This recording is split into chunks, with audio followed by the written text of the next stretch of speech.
Director to Congressman, please. It is no secret that the struggles that the economy has gone through in the past few years have put an increasing amount of pressure on smaller businesses. What are your plans to help protect the businesses that need it the most?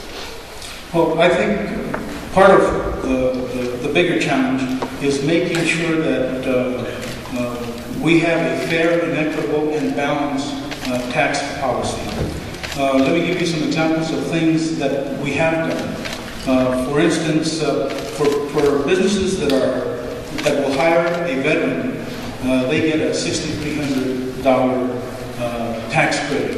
If you hire a wounded veteran, that figure jumps up to $9,600. In addition to that, the part of the biggest challenge that we have and have had has been how do you balance the ability of government to function by making the tax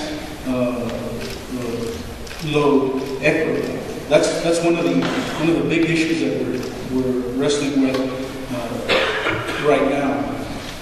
In the America Competes Act and the Made It in America Act, two very important pieces of legislation that I support. We also provide accelerated depreciation for small businesses. We also provide businesses an opportunity to enter into mentorships and facilitate primarily in underprivileged areas the ability to mentor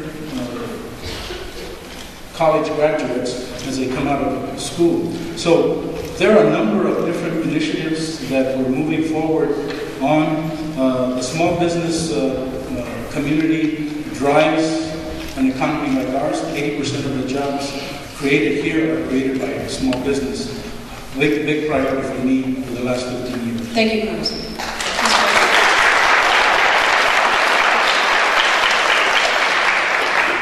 There are over 13,000 small businesses and small business owners in El Paso, and I count myself among them.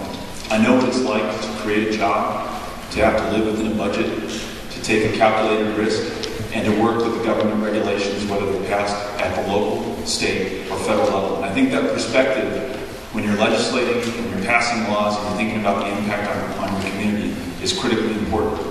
On those key federal inputs to our local economy, our international bridges, where we have in the pedestrian and auto lines, those people from Juarez in northern Mexico who spend $1.4 billion in our economy and keep thousands of people employed and thousands of businesses in business. If those lines do not become shorter, or if they grow too much longer, we lose the jobs that we have in our community today, we become less competitive, and we have more small businesses go out of work. There's absolutely no reason that 10% of those looking for jobs right now can't find them, and we have 30,000 El Pasoans without work. Thank you. We need to turn that around. Thanks.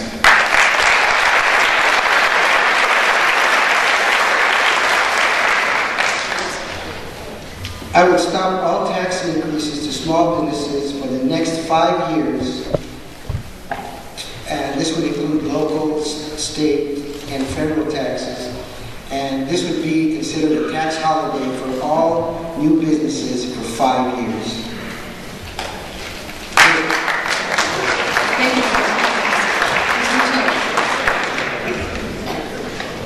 I believe that one of the best ways we can help small business in the community is to make sure that through the public education system, we are training people to be qualified as soon as they get their diploma and put the little thing from the one side to the other side, they graduate, walk out, they should be able to step out and into the labor force.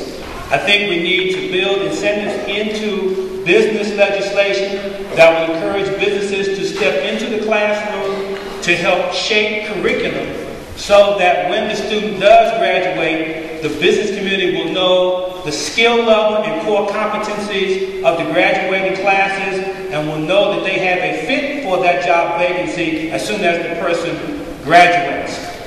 With respect to how to help businesses as well, build tax incentives to those businesses that do hire those who are on the unemployment rolls. Thank you, Mr. Chairman.